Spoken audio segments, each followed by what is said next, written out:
Good afternoon. My name is Chris Konetsky, and I'm the group publisher of Business Publications Corporation.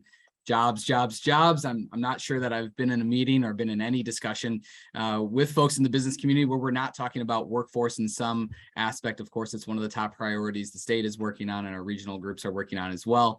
Workforce was an issue prior to the pandemic. The challenges have only accelerated during the past few years.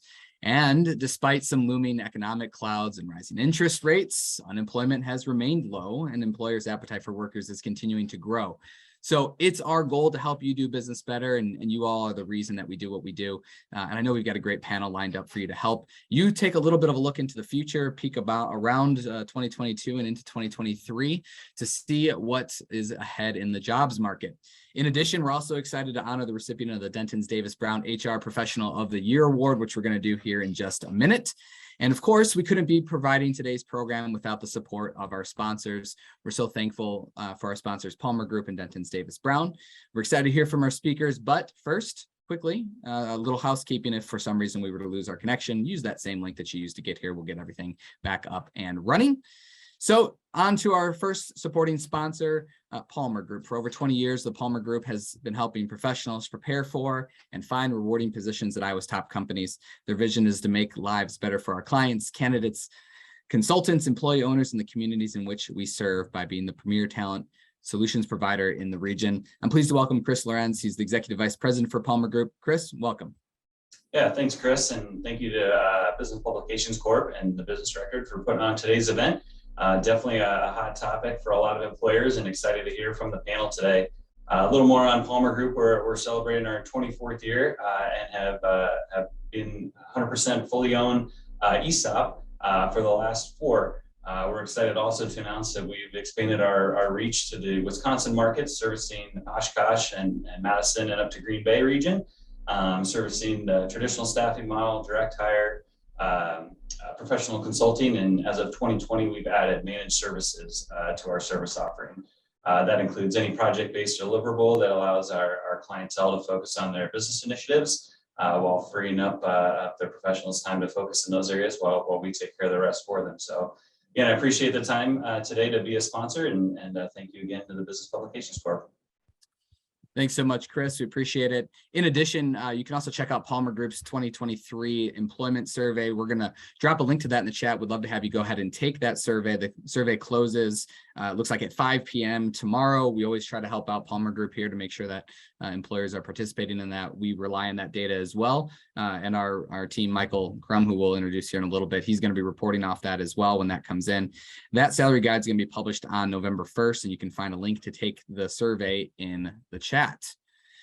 All right, our next sponsor is Denton's Davis Brown. The COVID-19 pandemic caused organizations throughout the region to pivot and adapt in order to best care for their employees. And the human resources profession has been on the front lines, ensuring workforces are safe, healthy, and in the best position to keep their businesses running effectively. The importance of HR professionals to our organizations has never been more clear over the past 2 years, 3 years, as we've all been navigating through the enormous challenges that workforces have been taking on over the past little disruption that we've all faced.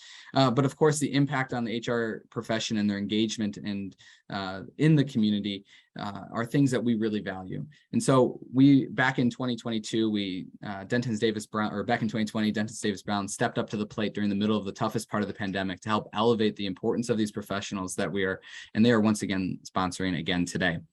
With lawyers serving clients in Des Moines, West Des Moines, and Ames, Iowa, Denton's Davis Brown lawyers offer practical, useful legal advice to help clients achieve their business goals. Known for their academic excellence, creativity, integrity, and motivation, their lawyers have been recognized by a number of publications as one of the best law firms in Des Moines.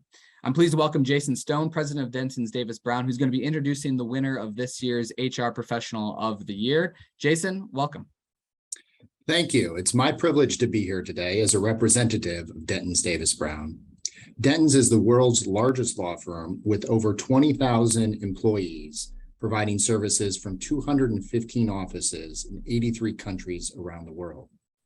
Each one of those employees is focused on helping our clients grow, protect, operate, and finance their business. It is their effort and their skill that makes us who we are. Because no matter what size your company is, no matter what industry you operate within, there is one thing that defines you: one thing that makes you different from your competitors. That thing is not your capital structure. It is not your technology platform. It is not your marketing tagline. It's your workforce, your people, your team. And no group is more directly responsible for building and developing your team than your human resource professionals. So it is with great pleasure that Denton's Davis Brown sponsors the Business Records HR Professional of the Year Award. As noted, the Denton's Davis Brown HR Professional of the Year Award was established in 2020 and is designed to highlight an outstanding professional from Central Iowa for their professional accomplishments and community engagement. This year's honoree, Monica Friedman, is just such a person. Monica has had a long career in human resources. In 1997, she started as an HR specialist with Nationwide Insurance. During her 22-year career with Nationwide, she continued to advance, ultimately becoming its Senior Vice President of Human Resources in 2017. In 2018, she took on a new challenge, joining Life Care Services, and now serves as its Executive Vice President and Chief Human Resources Officer. In this role, Monica has made a big impact on LCS, providing strategic leadership and accountability to all companies within the LCS family, as well as the 140 senior living facilities that they manage across the United States. Altogether, over 30,000 employees and their families are affected by her HR team. Additionally, as part of the executive team, Monica has had input on both the long-term and short-term priorities of LCS, including navigating the company's COVID response and its ongoing policies in relation to that. She's helped lead the company in navigating the HR aspects of a company recapitalization, including the retirement of an ESOP and related benefit changes. LCS CEO Joel Nelson wrote of Monica, "Monica has exceeded all expectations when it pertains to her human resource and benefits expertise, but it is her professional skill set that is much broader. As a member of the LCS leadership team, she brings entrepreneurial thinking, a strategic mind, and an ability to drive results." Professional accomplishments aside, Monica has been very much involved in the community, serving a wide range of organizations over the years, including Mercy One, Red Cross of Iowa, the Greater Des Moines Partnership, and the Governor's Regional Workforce Investment Board, to name just a few. Denton's Davis Brown, in conjunction with the Business Record, is proud to honor Monica Friedman as a 2022 Human Resources Professional of the Year. I've been blessed to be a part of the Des Moines Human Resources community for over 25 years. I can truly call my HR colleagues in Des Moines friends, and it's so reassuring to have a ready network that comes together to support one another. In fact, the first recipients of this recognition, Beth Niggett and Jennifer Bryant, have been trusted advisors to me for years. I'd like to thank the Business Record and Denton's Davis Brown for this impactful recognition of the HR profession. I'm pleased that this honor recognizes the important role that the HR function plays in the success of organizations. On my career journey, I've gotten the chance to work in two industries focused on helping people: insurance and senior living. It's easy to give your all to organizations with missions that speak to your heart and cultures that allow you to use your talents to truly make an impact. I've been mentored along the way by some incredible people. My mom taught me that you can be a great mom and have career success at the same time. Gail King, Chief Administrative Officer at Nationwide, helped me to understand the value of owning my space and trusting my talents and knowledge. She taught me that it's imperative to truly understand the business to maximize your impact as an HR leader. Joel Nelson helped to accelerate my understanding of the senior living industry and our organizational structure. He trusted my HR expertise and welcomed me as a business leader and an HR leader. I'm fortunate to be a part of an executive leadership team that truly trusts one another. Welcomes creative thinking and uses our principles as guideposts for decision making. My dad taught me more lessons than I could ever count. But in particular, he instilled in me the understanding that it is our duty to give back to the communities in which we live. Not only is it personally rewarding to do so, but over the years, I've learned many lessons through my community involvement. I'm thankful for key community leaders that saw something in me and asked me to join a board or help with an initiative. In particular, I'd like to mention Renee Hardman, Mary Bontrager, Suku Radia, Bob Ritz, Leslie Schaefer, Mary Sellers, and Elizabeth Buck. I will be forever grateful to them for helping to expand my perspective and trusting that I would learn quickly and contribute with passion. I've also had the good fortune to lead many talented HR professionals through the years. The HR teams at Nationwide and LCS are simply the best. Each group is filled with a depth of HR knowledge, a passion to serve, a willingness to learn, a tremendous work ethic, and a commitment to do what is right, not what is easy. I'd like to close with a special recognition of my wonderful husband, Rob, and our kids, Lauren, Jake, Claire, Kate, and our son-in-law, Chad. They've been tireless supporters of my career and volunteer work. Our strong faith helps to keep us grounded in the fact that none of us walk this journey of life alone. God keeps us focused on what is most important. I'm truly blessed to have such a loving family to do life with. Thank you. Thanks, Monica, and congratulations once again. We look through nominations this year, and we recognize how many times we've had you on panels and providing your expertise and wisdom in. We could have probably just given it to you for your work that you've done for us and helping the community on some of our events and power breakfasts over the years. So thank you again and congratulations. And thank you again to Palmer Group and Denton's Davis Brown for making today possible. We're going to ask our panelists today now to be a little bit vulnerable with us. So we're ready to go and jump into the conversation today. And I know we've got a great panel that's going to help us explore the future here of the jobs market. With us today, we have Ryan Festerling. He's the president for QPS Employment Group. Kellie Gottner, HR and Client Experience Officer at Connectify HR. Maher, co-coordinator of DMACC's Workforce Training Academy. Tom Root, Associate Professor of Finance and the Department Chair at Drake University. And Jenae Sikkink, Senior Vice President of Talent Development at the Des Moines Partnership. Now, normally our honoree for the award and our panelists get a nice big round of applause here. If you haven't had a chance yet, please use that chat function so you can warm up there, because we're going to need your help for some questions later on as well. Put a big congratulations in there for Monica and a nice warm welcome for our panelists today.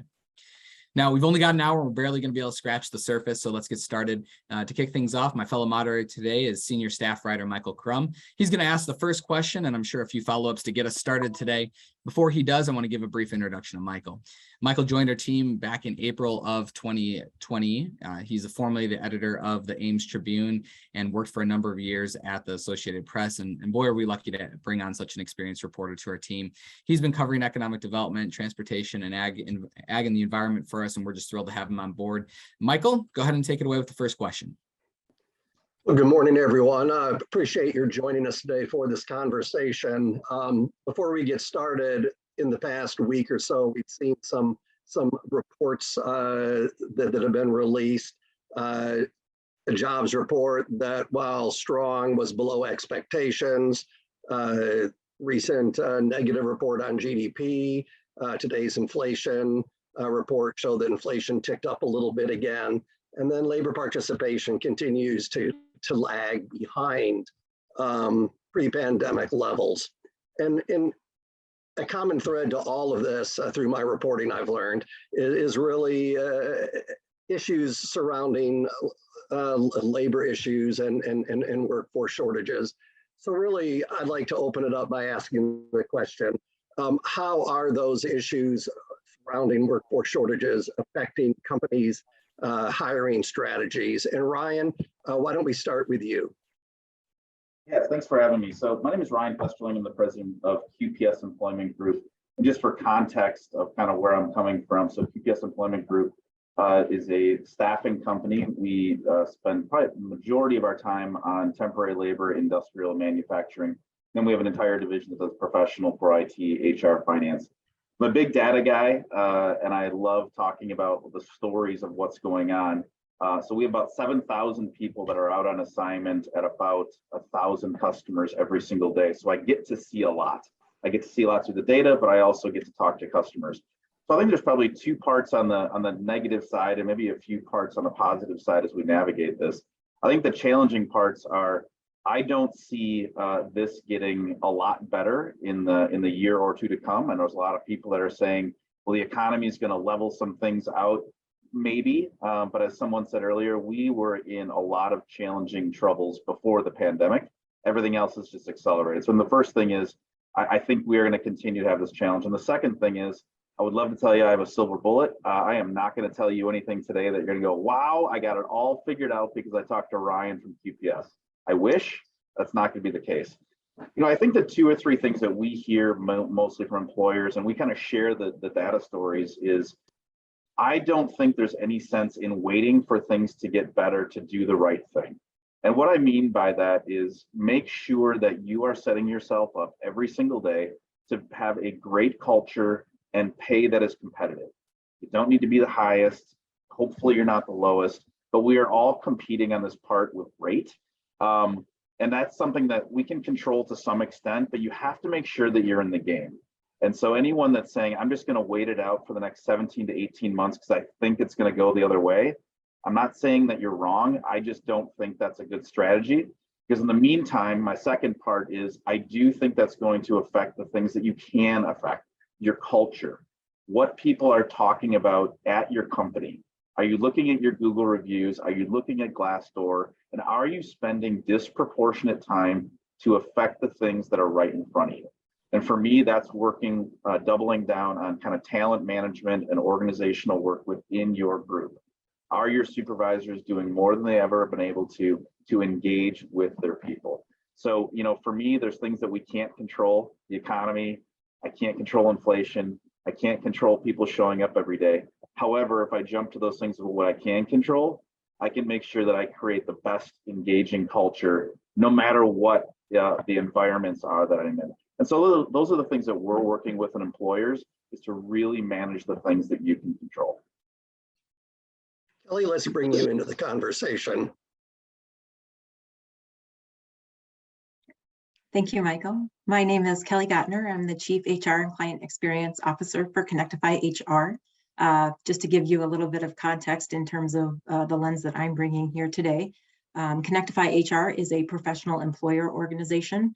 So we partner with businesses of all sizes to kind of provide that HR back office support and really serve as a partner in all aspects of HR, from payroll to benefits to risk management to training and development, and anything else that kind of falls into that bucket. So I too, similar to Ryan, have kind of seen a lot working with various industries, and he's absolutely right. I mean, all industries are being affected and impacted by this, and certainly I don't see it changing either.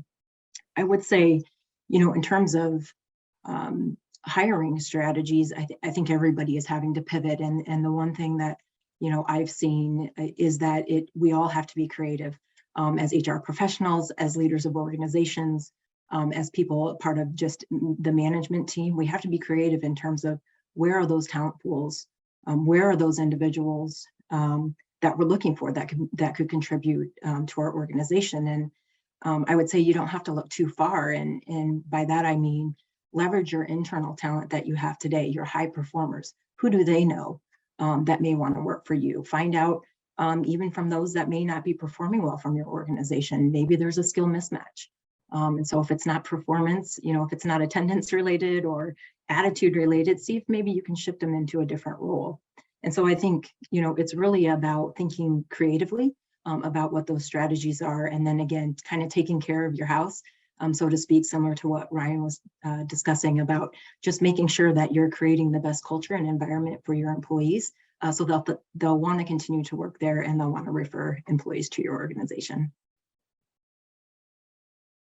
Kay, I'd like to ask you, in your role with DMACC Workforce Academy, how are you seeing the labor shortages really affect what you're seeing from not only companies that you work with, but also those individuals who are coming to you for assistance, for skill training. Do you want to address some of those issues? Sure. I'm Kay Maher, and I coordinate DMACC's Workforce Training Academy, and we are a tuition assistance program for short-term certificates. And our goal is to help people get the skills training they need in a short amount of time, 3 to 4 months, and help them find employment. And so we're trying to help fulfill some of those employer needs. But we have, we're slowly coming back, but our enrollment is down. We attribute some of that to the higher entry-level wages that people can earn. And so we have a hard time trying to, I guess, convince people that by upskilling, you're setting up a path for a career versus jobs, and where there's opportunities for growth and advancement.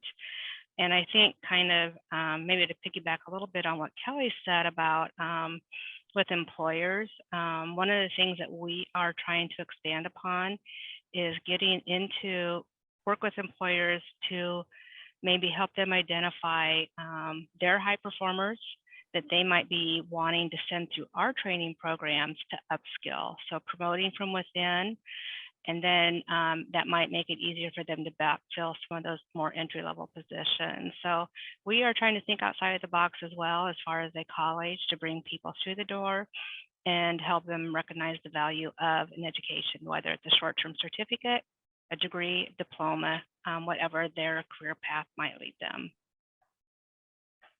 Thank you very much. Tom, when I started this conversation, I rattled off a bunch of economic data. And I saw you nodding your head. How does all that play into strategies for employers moving forward? Great question, Michael. So when you think about the economic numbers, I was listening to the panelists and thinking about where do you find the people seems to be a common question everybody's asking. And I think the employment numbers give us some insight into that. If you look at the labor force, which is our number of people who are either working or looking for work, we know there was a big drop in that number during the pandemic. We've gotten back to the level we were at prior to the pandemic in most places. If you look at Iowa, we're actually a little bit below that. We're about 97% of where we were in terms of the labor force. The reason I bring up the labor force is if that's the case, there's people who were out there looking for work who have left the workforce, who might come back into the workforce with the right incentives, and if you can identify those folks. And so being behind in terms of having people that are out there looking makes a kind of a big labor pool, maybe, in terms of the hiring process. And some quick numbers, it's hard to do numbers, I know, in this setting. If you look at it by county in Iowa, Polk County is about 1,600 behind where it would have been if you had projected the labor force out and ignored the pandemic. Lynn County is almost 6,000 workers behind where it would have been. Both of those counties, huge amounts of people who are out there who may come back in, especially with higher wages and with more competitive pay and things that are coming in to make you more competitive on the hiring side. In contrast, Dallas County is above what it would have been in the labor force if you had projected out where it would be and ignored the pandemic. And so they actually have a much more vibrant and less surplus of individuals. One other thought that I'd bring in, I've talked a little bit in the last few days to our career counselors on campus, and also talked with a couple of different employers in town who look at our graduates and thinking about a spot to look for individuals in terms of new graduates coming out, and can you find a place for them? And it's a very competitive market. And some scary things, the fabulous things for our graduates. People are moving earlier. We have a lot of graduates who are telling me they have offers for May when they graduate in hand, already accepted. I talked to employers recently who are talking about how do we get in front of your 2024 graduates now, planning for that cycle, because they're trying to get ahead of the game in terms of finding individuals. So that gives you a sense of really how competitive this is right now in terms of finding the the people for the jobs. And Jenae, let's have you jump into the conversation here. You're fairly new to your role, but in your previous experience, what are you seeing right now as far as how things are changing, strategies companies are using to retain and attract workforce? Thank you, Michael. Yes, my name is Jenae Sikkink, and I'm the Senior Vice President of Talent Development here at the Greater Des Moines Partnership. Thank you to the Business Record, first off, for hosting this conversation today. And I would also like to thank the Palmer Group and Denton Davis Brown for sponsoring today's event. And of course, congratulations to Monica on the incredible achievement as the HR Professional of the Year. The Greater Des Moines Partnership is an economic and community development organization serving 11 counties. And together with our 24 affiliate chambers of commerce, more than 6,500 regional business members, more than 365 investors, the partnership drives economic growth with one voice, one mission, and it's one region. We're here to grow opportunities, help create jobs, and promote Des Moines as the best place to build a business and a career in the future. I am pleased to share today that our region continues to grow in terms of metrics, momentum, and major projects. I think when you look at the statistics, DSM compares favorably to other metros. Our employment growth is up 17% from 2010 to 2021, which is outpacing the national average and our Midwest peers. Our real gross domestic product has grown 32% from 2010 to 2020, again, outpacing the national average and our Midwest peers. Our population growth has grown 18.6% from 2010 to 2021, again, outpacing the national average and our Midwest peers. And our pipeline of economic development prospects remains strong. Labor shortage is a challenge that our employers face. I've been in this role for 3 weeks now, and it's the number one thing that I've heard. But we know that this challenge is not isolated to Iowa. It's a nationwide issue. But I consider this challenge to be Iowa's greatest opportunity. I'm an optimist about the future because our region has a fantastic story to tell the rest of the country and the world, and we're in a position of strength. When people are looking to move, the communities that really stand out are the ones who have embraced placemaking projects and activities that add vibrancy, which is exactly what we're working on here at the partnership. Great examples include the Iowa Confluence Water Trails, the Pro Iowa Soccer Stadium and Global Plaza, the Lauritzen Skate Park, Des Moines International Airport, continued downtown investment. I mean, the list goes on, including unique festivals and community events, such as the Madison County Covered Bridge Festival last week, or Thursday Nights in Pella. The bottom line is we know attracting, retaining, and developing talent is a key need for our community and region, and we're focused on rising to that challenge. I think what we're seeing are some creative ways out of companies in order to enhance the employee benefits and retention programs. A few examples that we've heard, and Kelly kind of alluded to this as well, are flexible hours, even at our manufacturing companies. They're making it work. Bonus programs, retention bonuses, referral bonuses are some of the creative ways that we're hearing. But in addition, public policy can be really helpful within this space too. We saw this with the 2022 tax reform legislation, and that reduces the individual income tax rates. We know that the key to workforce attraction is to cultivate a place where people want to live. So we will continue to work on that. And we know that visiting a community is a key driver in order to attract our talent here, because location really, really matters to talent when they're looking to move. Jenae, let's stick with you. Are there particular trends you're looking at right now that will help you forecast what the labor market might bring for the rest of 2022 and into next year? Yeah, great question. We've had kind of an early peek at some regional research, and indicators are telling us that about half of those respondents are expecting to increase their staff in 2023. Very few are expecting to decrease their staff. So I think that's very optimistic for our region. This week alone, I've spoken to 2 major companies in the region, and one told me that they could easily hire over 500 employees if they had the people in Q4. And then the other told me that they're looking to add over 100 employees next year. That's pretty significant.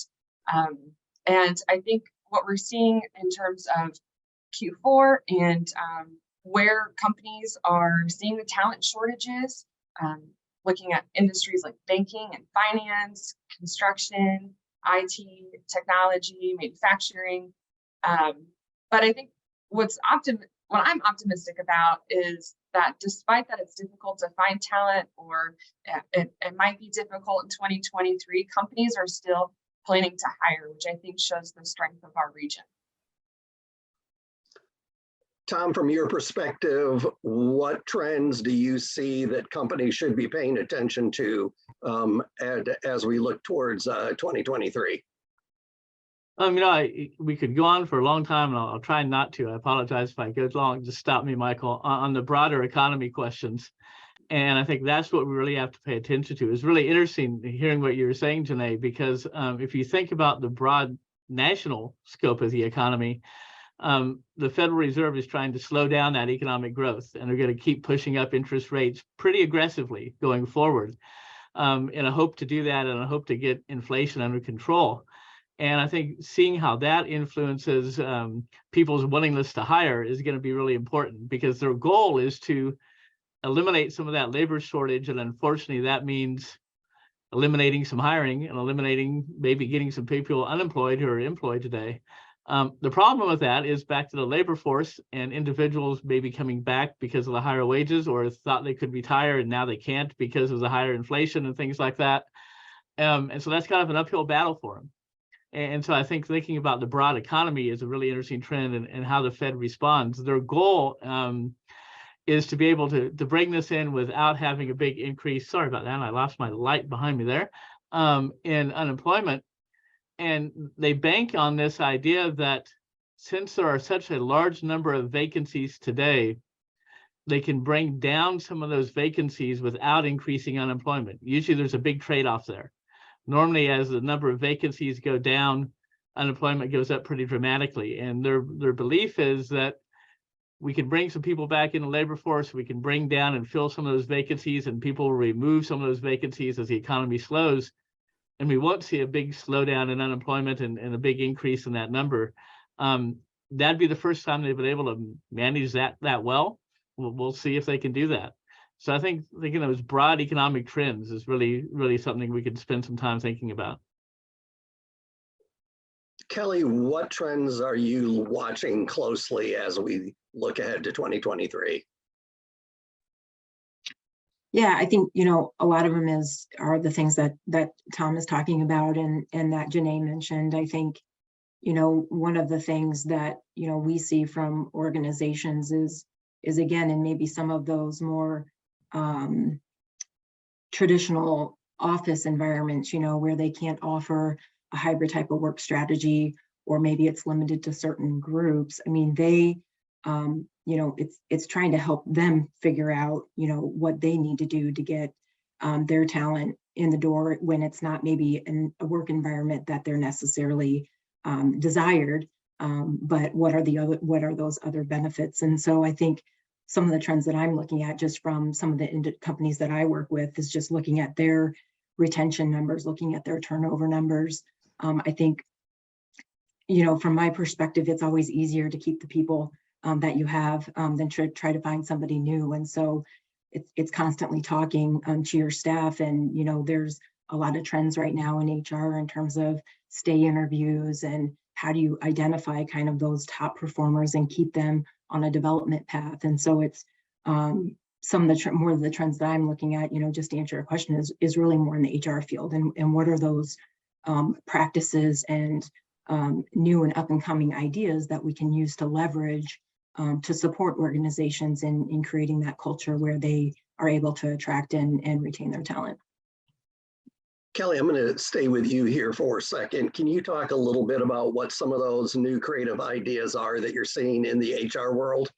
Yeah. Well, it's not necessarily a new idea, but it's just kind of renamed something different, which is what I just mentioned is stay interviews. I think too often companies find out about employee dissatisfaction when they submit their resignation letter. And so how do you stay ahead of that, especially with your top performers? So just, again, asking basic questions about what are their career development and goals, what are their dreams, what are the barriers that do they have to working, and just really staying connected to them before you get to that point where it's really too late, and that you've lost them to a competitor for whatever reason that really kind of satisfied their desire to leave. I think the other thing that, again, kind of related to that, but you know, a lot of companies are still doing annual engagement surveys. I think there's a lot of value in those, but I would actually recommend moving more to a quarterly,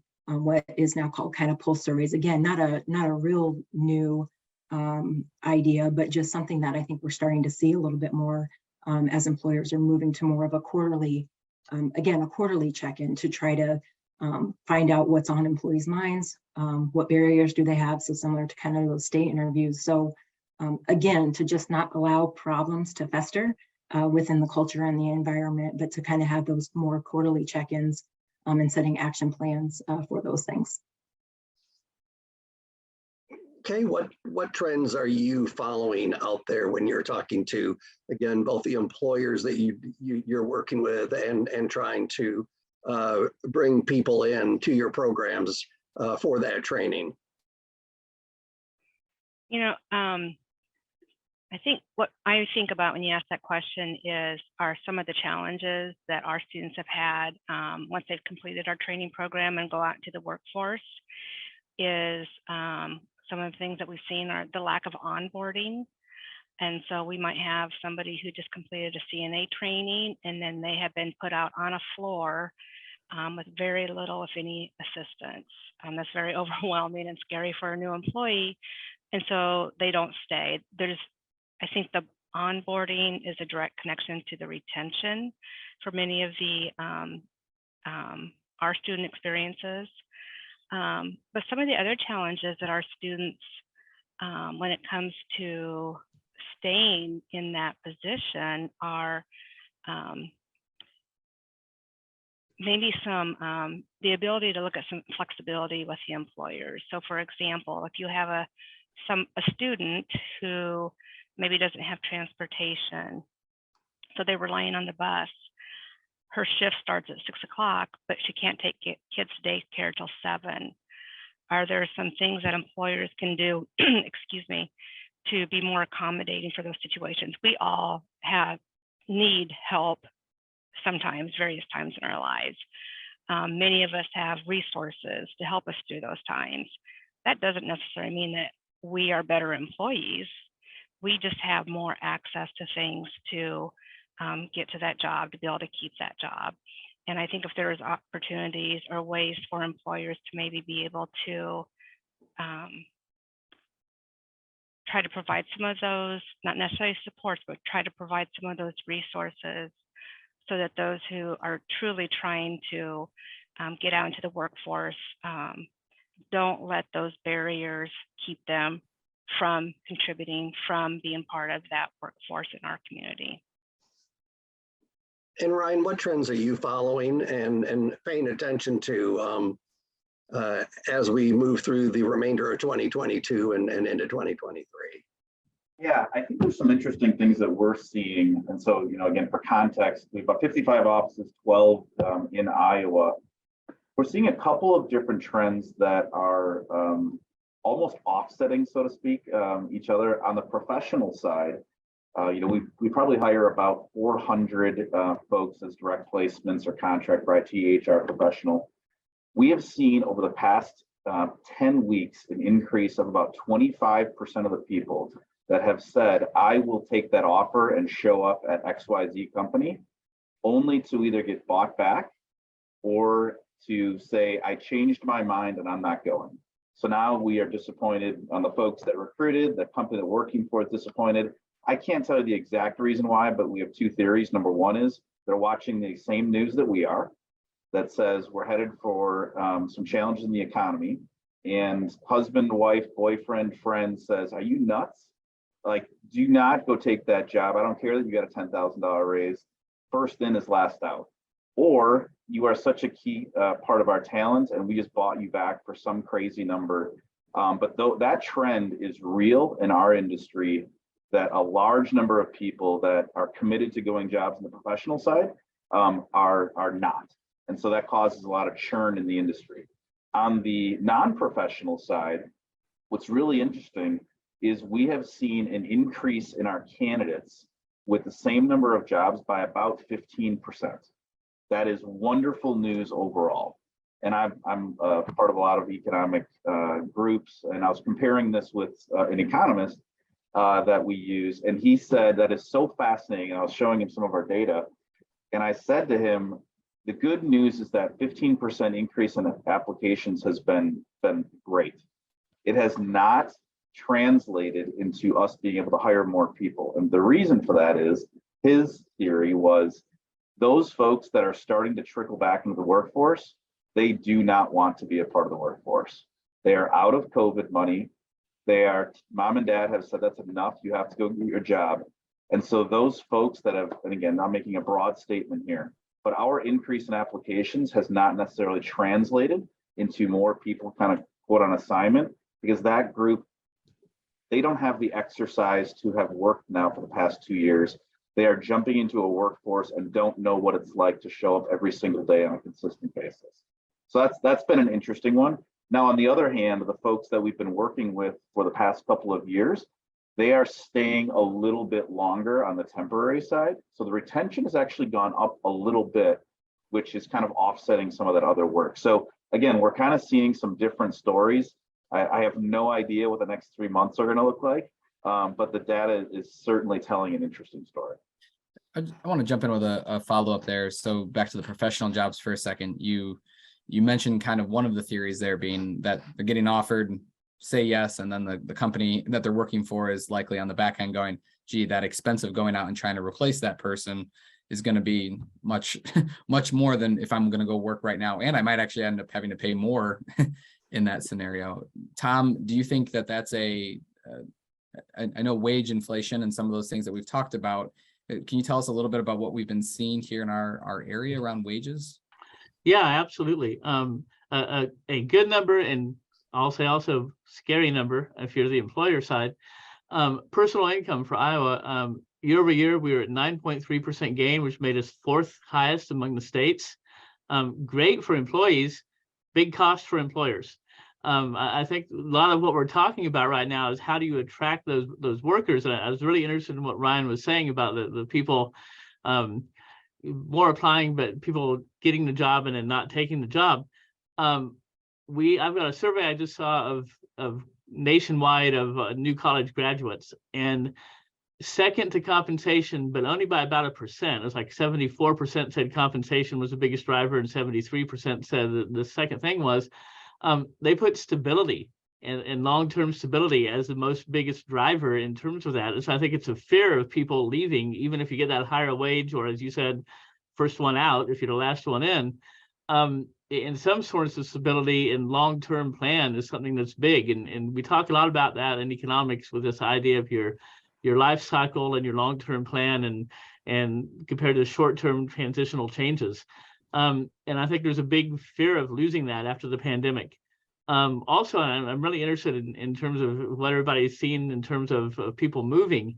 One of the things we're seeing in students is students are not wanting to move further away from home for college. And I'm wondering if people are not wanting to move for jobs, and if they're much more localized in the markets or not. I'd really be interested in hearing what Ryan and Kelly and everybody in K feels about that, especially because I think that's also an interesting thing that makes it a much more regional debate in terms of how we attract people. Kelly, go for it if you want. I can follow up.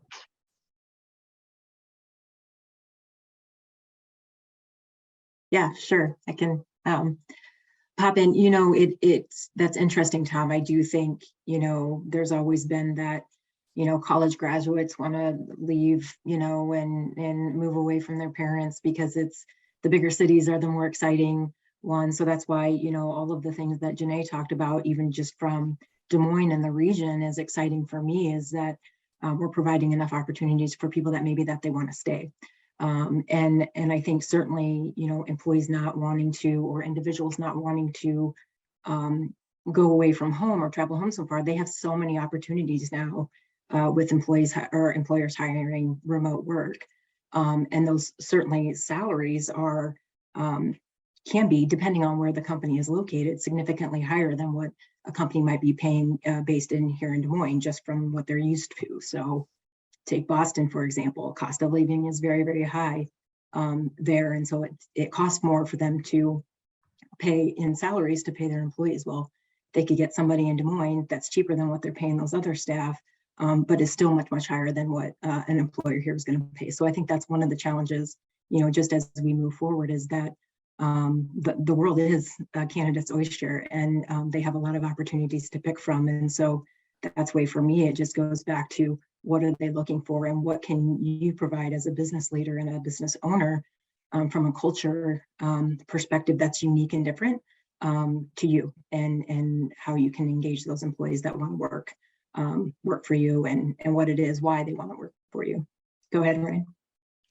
Yeah, I would agree with what Kelly said. And I think, what she said is something that I would just double down on, is that people's desire to want to stay closer to home or have those things, I think, is driven because they can do whatever they want. They don't have to leave to go take some other job that maybe we all felt when we were going through the workforce, that said, well, yeah, I want to do that, but I'm going to need to do this because my career is very important. So there's just a basic principle that says they don't need to. There's two other things that I think about. Number one is the amount of folks that are in the workforce that have never really felt the kind of the macroeconomic pain in the job market. 2009 was a long time ago. That was a very long time ago. And I think so many people have forgotten of what that's like. That is a long run to not have to worry. I think the offsetting thing that could happen if there's any type of reset, so to speak, is this whole notion of hybrid versus remote versus we want your butts in the office. And so I think that's going to throw an interesting variable here in the next 12 to 18 months. The amount of companies that we work with that are saying, how do I get my people back to work? Because now they're like acting like children and won't come. Well, I think it goes back to they don't need to. Well, what happens when things start happening where we're like, well, actually, you do need to come back? I don't know what that's going to look like. I think that also is going to be dependent on how quickly people feel like they can switch to a fully remote job. I think IT is going to be held hostage for a very long time, but I can't say that for the other industries. So I think that's kind of the wild card for me that could help either push or pull some folks in a very different direction. Okay, I saw you nodding your head and smiling at some of the comments that Ryan just made. Do you care to offer your thoughts on some of that push and pull and tug of war that may be taking place between employers and workers who want to stay working remotely, and kind of how that plays into what you do? Well, to be honest, for my program, our training programs, there really is not going to be that option to work remotely, because we're talking about CNA, welding, CDL. So there's a lot of different opportunities to. They don't really have those kind of choices. But I would say, though, that people that we're working with are seeing they want to stay in the Des Moines area. We work with employers within a DMACC district, and the students that we're serving would be reluctant to even move to like Newton or Pella if that's where the job is. And I think a lot of that is because, again, if they have the family support and they're trying to do what they need to do, I think that's a reason that a lot of our students would opt to stay in this area for their employment opportunities. Jenae, I'd like to bring you into the conversation. Obviously, placemaking is something that we've already touched on a little bit, but is placemaking enough to lure those people to move from, Eastern Iowa to Central Iowa for a job? Well, I think we just want Iowans, no matter where they're at. We want to invite folks to DSM USA, but the more Iowans, the better. I would say that I'm going to go back to the remote work conversation really quick. We conducted a workforce trends and occupancy study at the partnership, and we surveyed 18 organizations and had over 5,200 responses, which is incredible. And what we found is that people really want flexibility. And we're seeing lots of hybrid and flexibility from the responses that were coming in. Flexibility as to when you work, coming in late or leaving in early, having core days, or at the partnership, we have core hours from 9 to 3 a.m. That's when we schedule our internal meetings. People are seeking to have opportunities to socialize, making off-site the new on-site. So it used to be that whenever you would schedule a retreat, you would go somewhere and you get off-site to do all your deep thinking and your deep strategic work.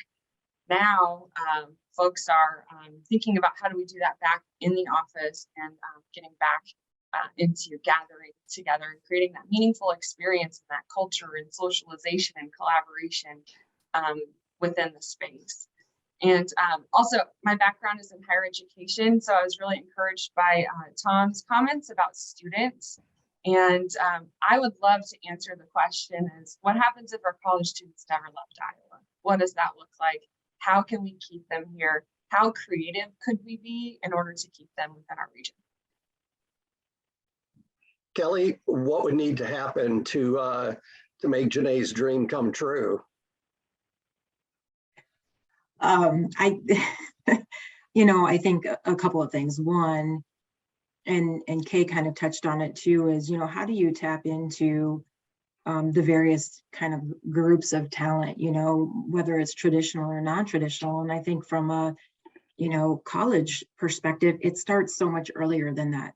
And it's getting, a lot of high schools in around, I know in the Des Moines area anyways, and maybe surrounding region, have school to work programs. And they're getting them used to obviously the work concept, but they're getting them exposed, high school students exposed to the various types of opportunities that are here. And so then when they are going to college, whether it's a state college or a private college here in Iowa, or maybe it's somewhere else, they already have their eyes open to kind of the possibilities and the opportunities here. And so I think, that's one part of it is not necessarily just talking to the students as they're graduating from college, but it's also getting at them, a little bit earlier, and just again, opening their eyes to the types of industries, the types of work that we have here in the state of Iowa that might be, align with what their career interests are. Just want to ask a follow-up question and see if anybody knows of anything like this, but I think somebody brought up 2009, and then there was a lot of work at that point, incentive-wise, to try to attract businesses, which would bring jobs, right? That was the idea, was at that point. Have you all seen anybody doing anything from a competitive standpoint to compete directly for individuals, to put state programs in place or regional programs that are truly providing, whether it's tax credits or anything like that? Have you all seen anything like that at this point? Take silence as a no. Chris, just, I can maybe address it in a little bit of a different path, but at the partnership, we run a national robust talent campaign. Right. And I'm really excited for what we have in store for 2023. And we're taking a look at how do we incentivize people to come to Des Moines, to visit Des Moines, to experience Des Moines, try, eat, play. And so I think creative incentive packages or to get folks here could be a really interesting way to attract talent. Yeah, because I even think back, I'm from Illinois originally, and at the time I went to Iowa State, and that's how I got to the area. But that was an attraction component. They had a program in place at that point to make the tuition similar in nature to the state tuition in Illinois. It feels like there's an opportunity to directly target individuals in a different way to the state. So that's more me opining at this point. I was curious if anybody saw people actually getting to a spot where that was actually critically happening. So, Chris, I know one of the things that I've seen, it's more from an employer perspective, but we're starting to see more like loan forgiveness programs, and so students coming out of college, you stay here 5 years, and we'll pay off incrementally those loans, or maybe it's less than that. So I think that's one thing I've seen, from an employer perspective, that they're doing to attract that talent. Interesting. Ryan, are there certain segments of the labor force that are doing better than others in attracting and retaining employees? So I'm not sure if necessarily sectors. What I would say, and I can't remember who said this, but I think it was Kay. Companies that are figuring out how to address flexibility, regardless of the profession, are winning. And I wrote in my comments, someone was talking about, people that are on site, so to speak, they can't work from home. I have a huge bias, negative bias toward companies that have a huge group of on-site folks that let everyone work remote on the professional side. I don't agree with it. I think it sends a horrible message.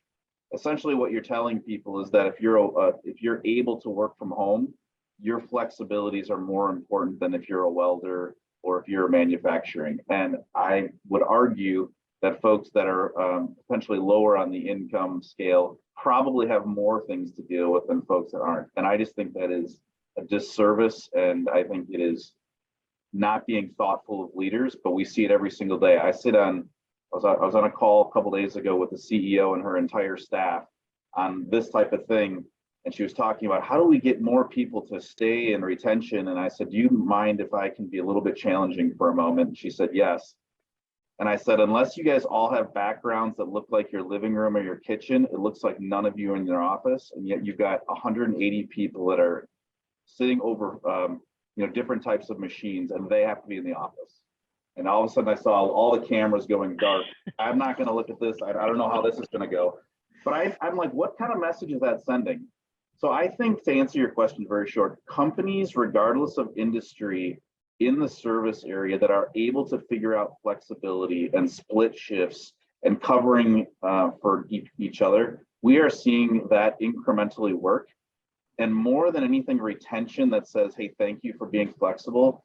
There's this huge amount of just referral base that's saying they will work with you.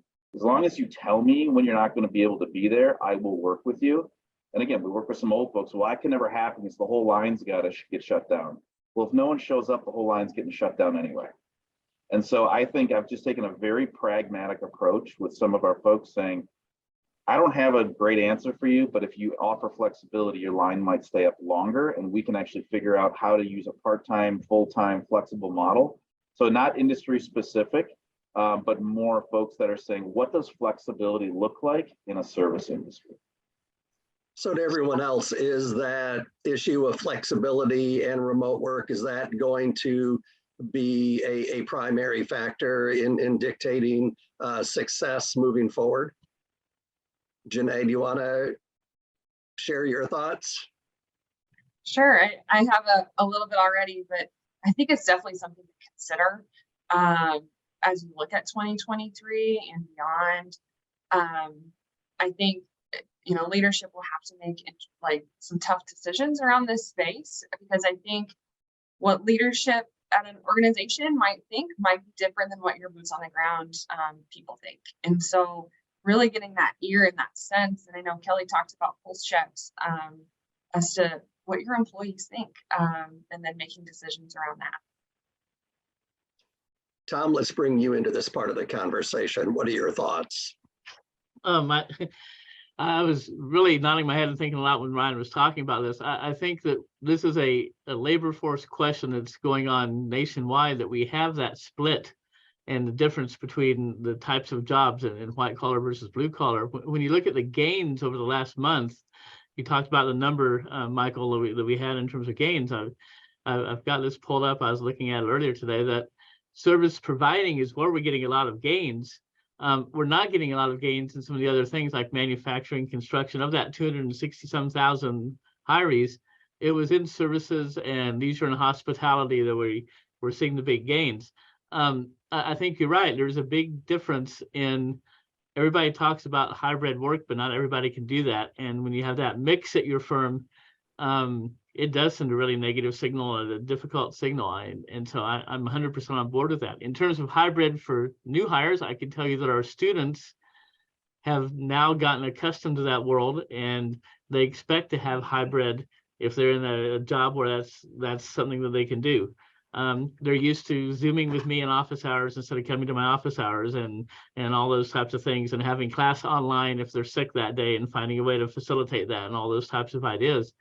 I don't know what that means for us as a country going forward and in terms of Iowa, because I think it is going to be something to work through that changes the workforce and changes how we do it. I think you're right, Ryan. The ability to find flexibility and some of that for those folks who do have to show up and be on site, and finding ways to do that, whether it be split shifts or whatever it is. Companies who can get ahead of the game there will probably be more competitive in getting the talent they need. Kelly, I'd like to redirect the conversation a little bit. Over the past 2 years, we've all heard the term the Great Resignation. In the past 6 months or so, we've started to hear the term boomerang employees, people who left but now want to come back because they feel that maybe their decision wasn't in their best interest. Are you seeing evidence of that here in central Iowa, that people who left are deciding to come back because it wasn't working for them? Yeah, yes, to answer your question, I have, there's a lot of local businesses that are clients of ours that we work with, and that they are seeing that. Sometimes shiny objects like a higher salary sounds really, really great. But when they get into it, that's more their focus than really understanding what is the job really about. So they're chasing a salary as opposed to responsibilities. And at the end of the day, salaries, regardless of what you're being paid, are short term. That doesn't contribute to an employee's long-term satisfaction in their career and job engagement. And so, the role didn't end up being what it was, or the culture, the environment wasn't what they were used to. And frankly, especially for employees that are leaving, they've been at organizations for a longer time, they're leaving friends and they're leaving connections. And after coming out of a pandemic where you didn't have that, I think it hits them a little bit harder, where they're going into an organization, they don't know anybody. And then when you're thrown into the mix that you're working hybrid or remote, you're not even seeing these people. You don't have the opportunity to meet people and employees. And so, yeah, we absolutely were seeing it. And I think that will only continue. And so then it really kind of goes back to my point about, staying connected to your current staff and your top performers, and finding out if they do have the itch to leave, what's that about? And what can you do to kind of continue to invest in them and their training and development at your organization to keep them long-term. Ryan, do you want to jump into this conversation about the phenomena of boomerang employees? Yeah, I think it's always been around. I would say it's becoming more pronounced, and maybe what I would offer is just backing up a little bit on the concept of boomerang and the things that you might do as an employer, assuming boomerangs might happen more often. The first thing is management okay with the fact of they left me, they broke up with me, they broke my heart, and are we okay bringing them back? I would say yes.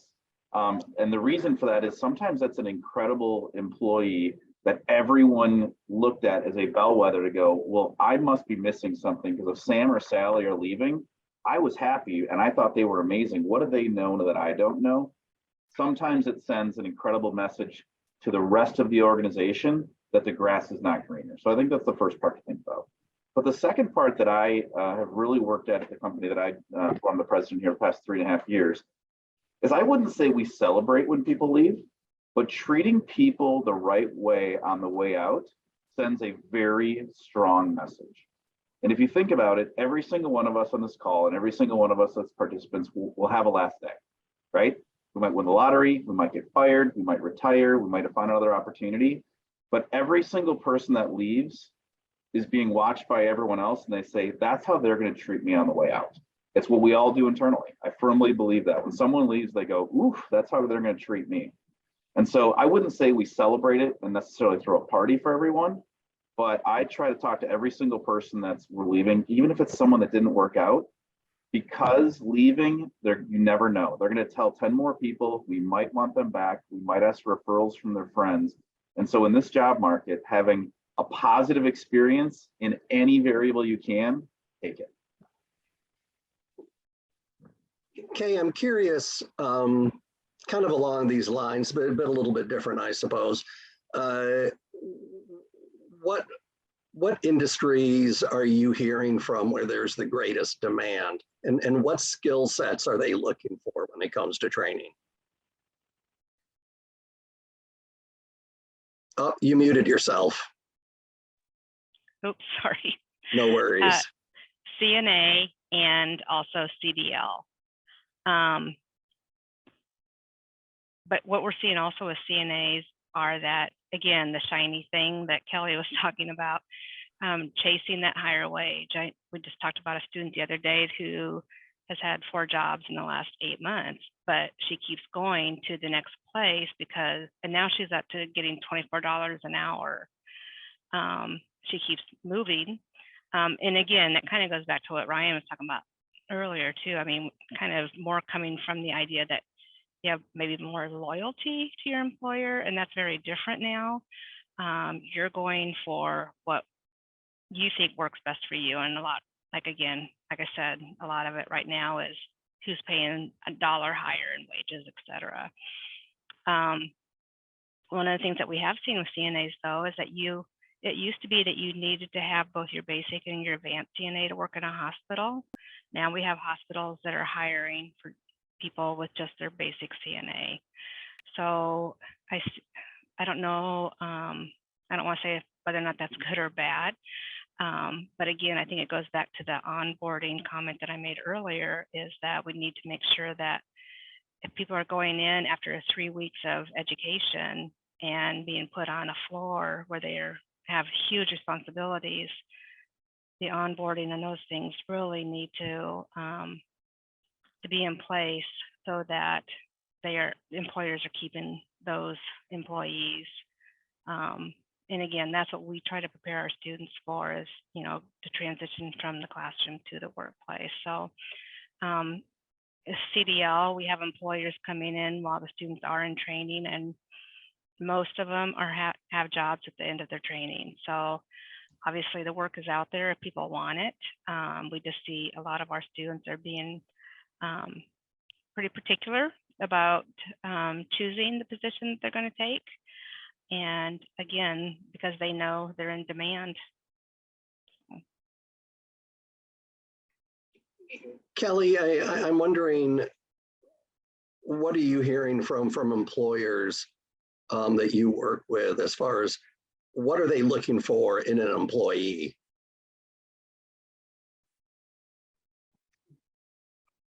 Well, several things. I think it's always important from an employer perspective to have employees who believe in kind of what you do, that mission, that vision, that passion for whatever the organization's industry is. I think they're looking for employees who, I wouldn't go so far as to say that are looking for more than just a job, because there's employees that either, or all of us really, you either work to live or you live to work, or somewhere in between. And that's okay if you're just working to live. But employees that are giving their all during that time period with you, and really going kind of the extra mile if they need to, to benefit the employee or to benefit the employer and the clients and customers that they serve. So I think they're looking for just, people who are willing to say yes, and to learn new things, and maybe not necessarily have it all figured out, but have an openness and willingness to learn, especially when there's, a gap in terms of what jobs are needed. Maybe an employee was hired to do X and you want to see if they can learn to do Y. And so then it ends up being a combination of job sharing where you can kind of solve for some of those gaps in employment. And so at the end of it, I think, they're just looking for somebody who wants to contribute and add value. And I think that's, at the most basic level, from a individual perspective, you want to feel like you belong. And so looking for employees and individuals that want to feel like they're part of something bigger. And Jenae, I'm going to turn the tables a little bit. We've heard that employees want more, and we hear that it's more important for employees to have a place where they can enjoy where they live, more so than the actual health benefits and their salary. Is how do employers kind of offset that or try to compete with that, I guess, if they know that no matter how much they offer them and no matter how good of a benefit package they offer, that employees really are looking for something else?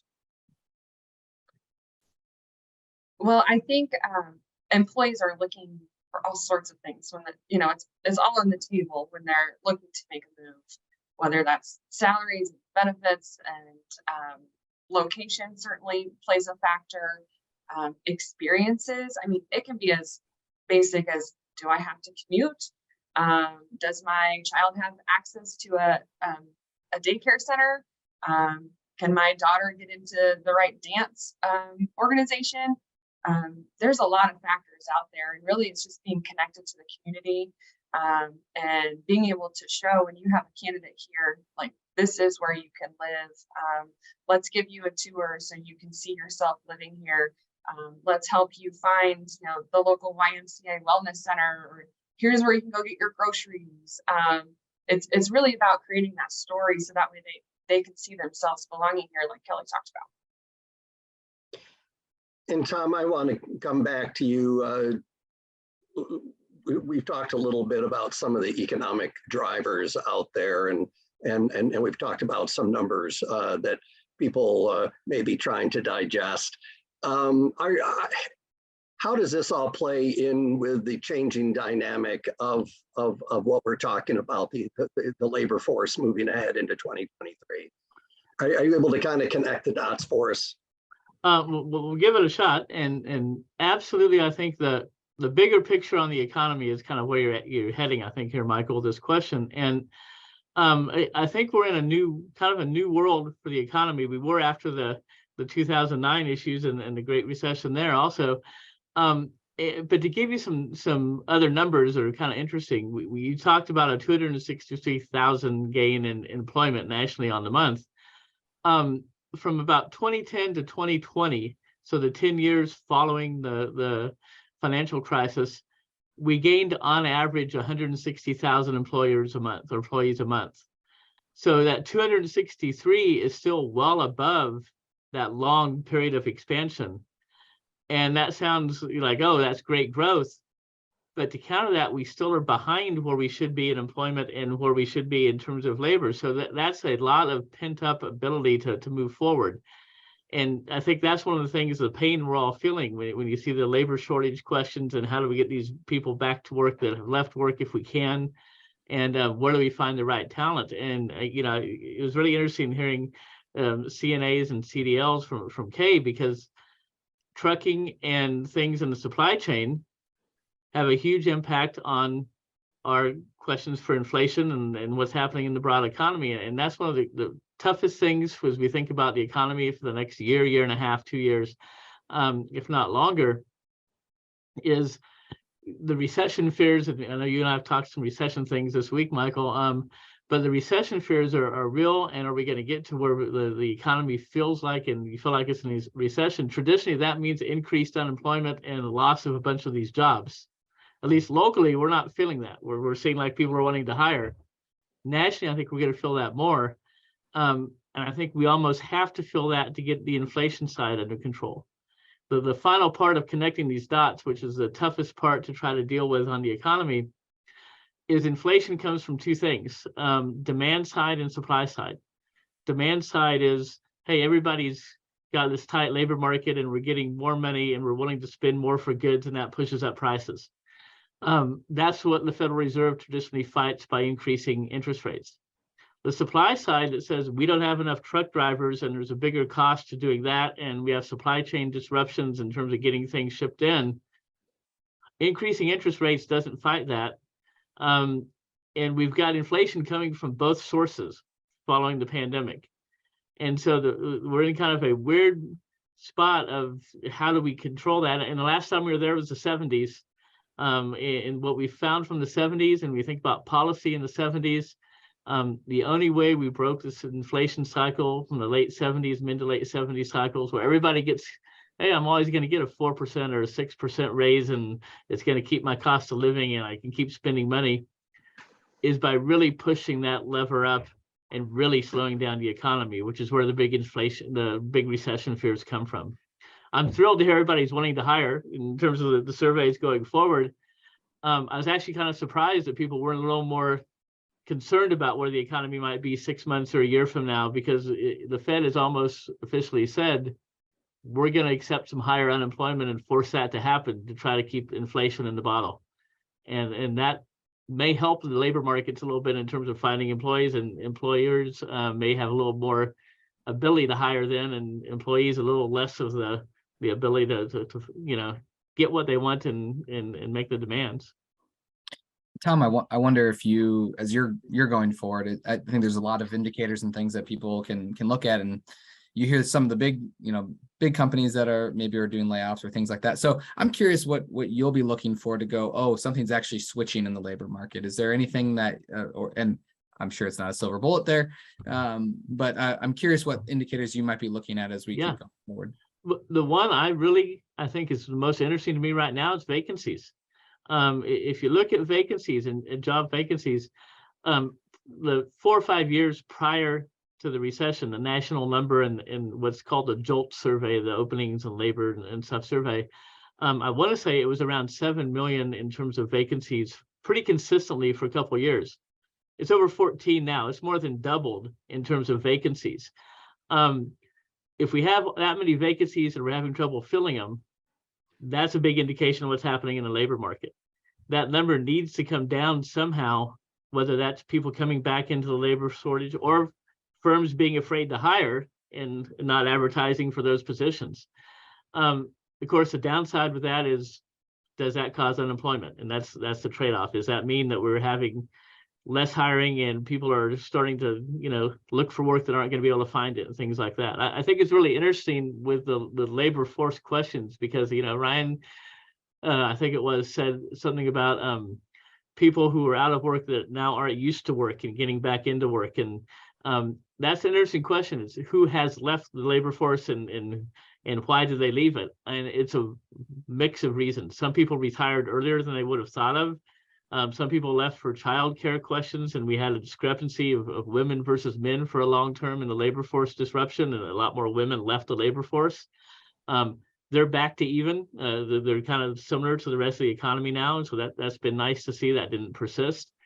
But yeah, to me, it's vacancies and who is it that's willing to come back. And if we don't have people willing to come back, we have shortages that create a lot of problems for a long time in terms of getting that caught up. And the last piece of this that I think is interesting, sorry to go on and on, we're that way in academia, we can just keep talking, is productivity. We saw recently productivity is lower.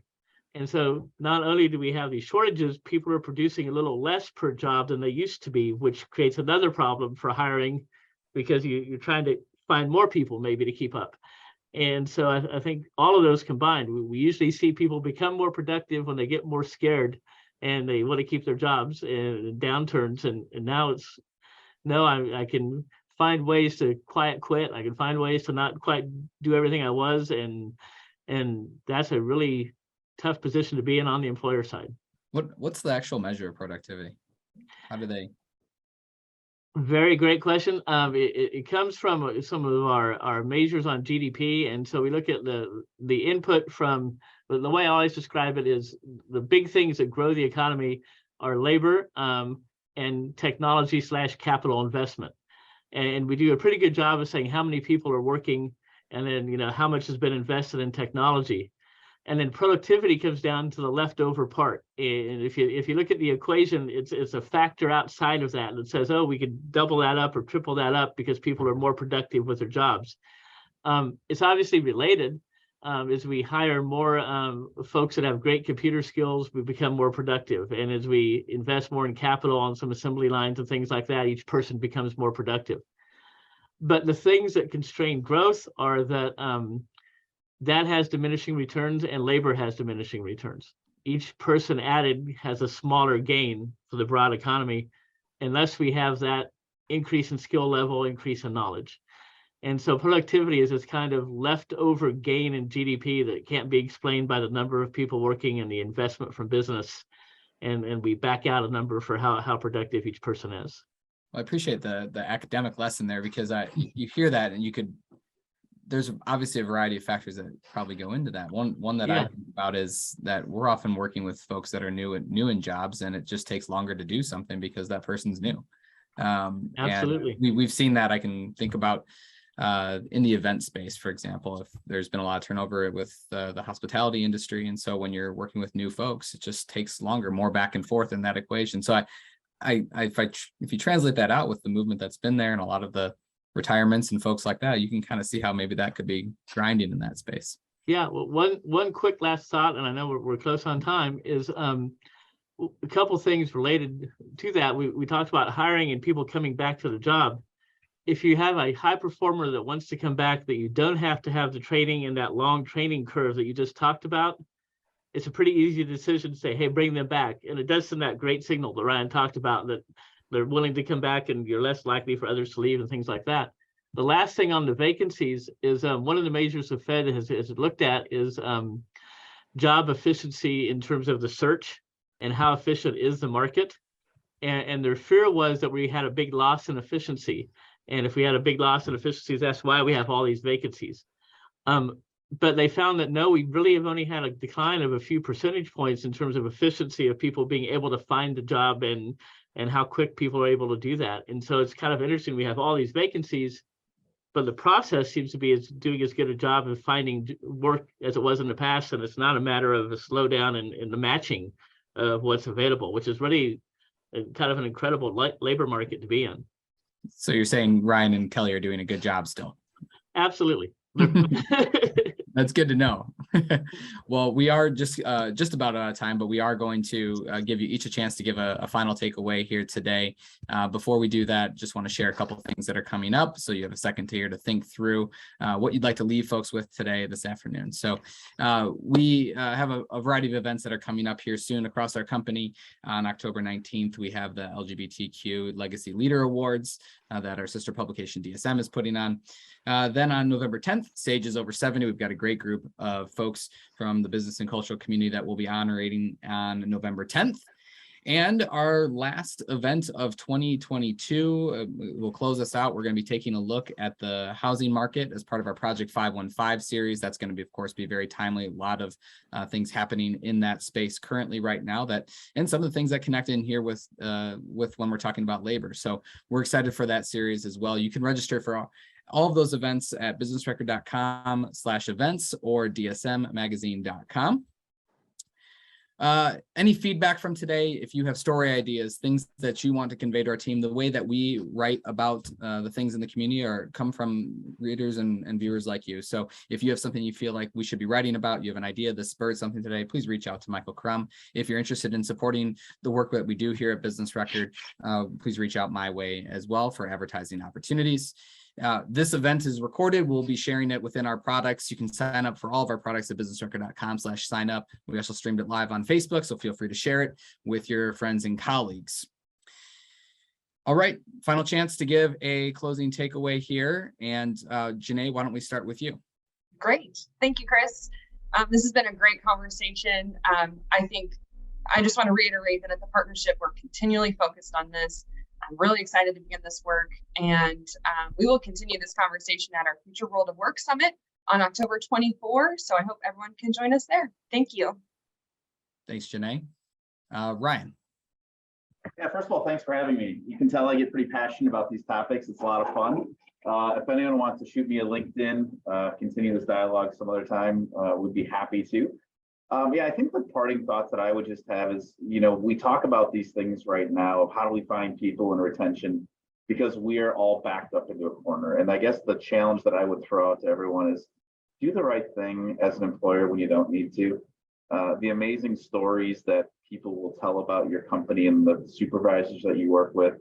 We actually implemented a rule that one of our companies we work with, like everyone leave their shift 5 minutes early as a supervisor and just say hi to everyone. Just do it.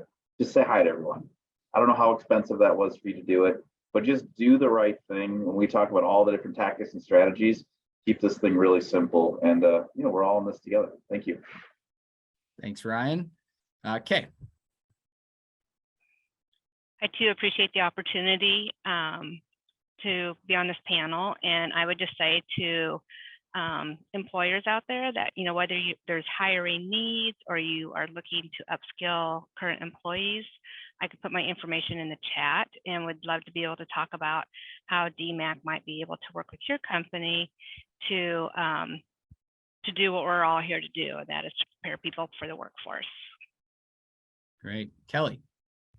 Yeah, thank you for the opportunity. It's been a great discussion and it will continue, I'm sure.